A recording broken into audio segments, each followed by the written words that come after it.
Hello. Well, just a quick update on what's going on with Woodstock. Winter is coming on, so probably we won't be doing any more test runs either in the sea or on Bray Lake. What we are doing is putting solar panels on the deck so that we can prepare the boat for a longer trip in the channel next year. This is the deck layout that Dick and I eventually agreed upon for the solar panels. That actually is a real solar panel, and the green pieces of cardboard, they are exactly the same size. So with this arrangement we get 1, 2, 3, 4, 5, 6, 7, 8, 9, 10, 11, 12 panels, which is what I want, at the expense of having to remove a lot of clutter from the deck. This asymmetric arrangement here, where we've got a panel on the port side and a gap on the starboard side, is so that we have a bit of uncovered deck through which the rock block and spot reporting satellite communications can see the sky. So that's why we've done that. I can't help feeling it's not symmetric, so it can't be right, but that's what we thought of so far. And it leaves a little space here for a through deck multi-way plug, or possibly we could have one here in this gap, but just behind the mast tube. This take from my video camera has this curious diagonal white line on it. I have no idea what that is. It must be some kind of fault coming up in the camcorder. But it only happened on this one take, so I'll keep my fingers crossed for future. And it's surprising the number of things we've got to do just to put solar panels on this deck, because we have very little deck space. So the first thing we've got to do is put the electronics box below decks. I may even have to redesign that. Then we got to get rid, well, this radio control has always been an optional add-on kind of thing, but we were thinking we'd put that also below decks and just have the aerial coming up through the deck. So it gets rid of that. Then we need to get rid of this and this, the rudder indicators. And I've got to remove this cable that comes up through the deck, because it will now be connected to something that's below the deck. And then we've got these two hooks sticking up here, which are to do with the rigging of the mainsail. And we can't have them there because the solar panel needs to go there. So I've made some little stainless steel brackets that I'm going to fit somewhat like that onto the side, outside of the hull, and then we'll get rid of these two brackets. Then we've got to get rid of this lifting, these substantial eyes and the lifting point here, because we need solar panels there. So we're going to be lifting it probably by putting our hands underneath, and maybe we'll put a lifting point here. And another big problem we've got is that we've got all these bolts here, and the solar panels will actually come to the edge of the deck, so we haven't got, what we need is, we need to put the solar panels on a separate piece of plywood, bolt the deck down with all these bolts, then put the plywood with the solar panels on top, and we need a plug taking the power from the solar panels through the deck. So we've got to do all that just to get some solar power onto this boat, which is all rather a nuisance, but it's got to be done. Bugger.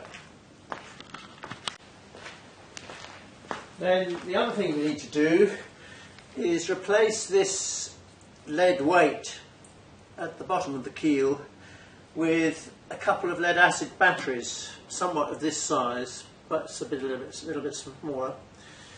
They'll need to be encased in lead, because this is actually 8 kilograms in mass, this weight at the bottom, and the batteries are slightly less than that. So we've got to take this off, make some kind of waterproof enclosure for these batteries, cast some lead weights to go around it,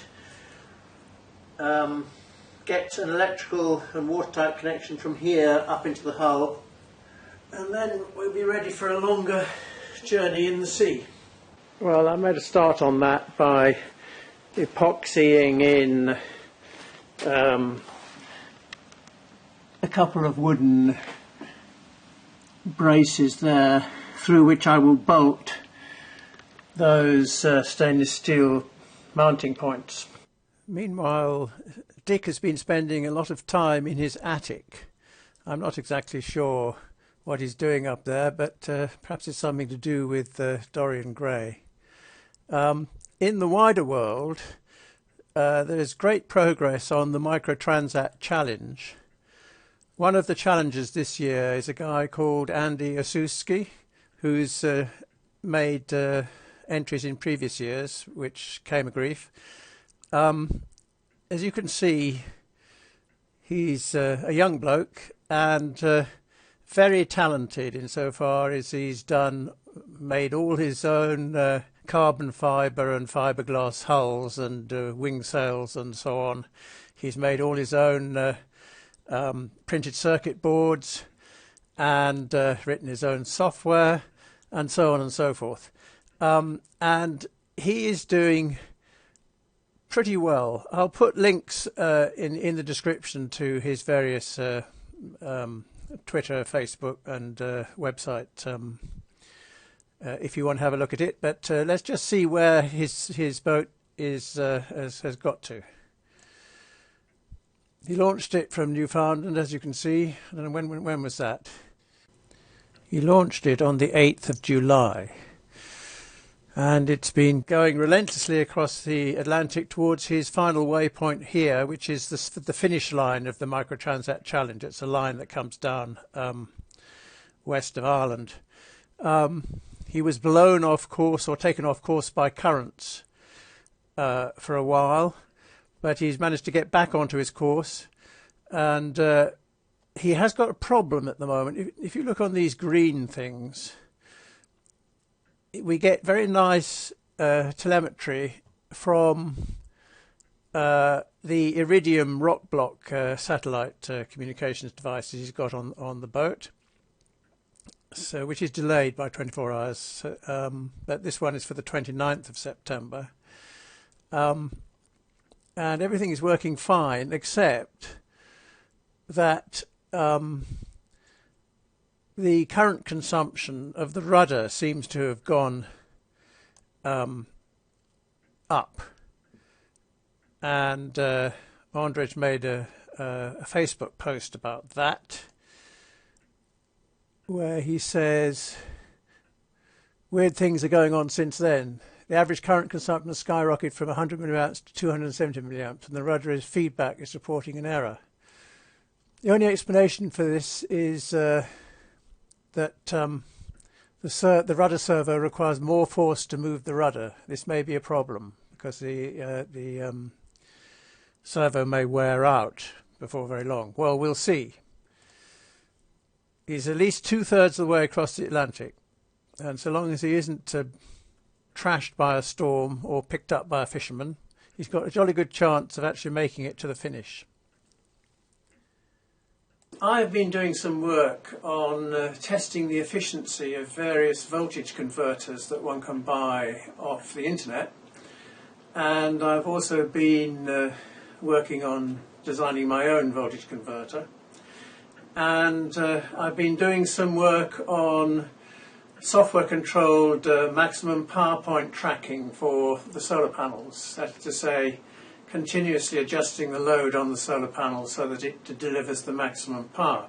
I've ended up with a lot of video which unfortunately doesn't kind of fit into a coherent story at the moment, so I'm not going to show any of that until I have something sensible to show you. Well, that's all for now. Do check out the progress of Andy Osusky's boat across the Atlantic. He may well win the Microtransat Challenge, which is for the first autonomous sailboat under 2 metres to cross the Atlantic.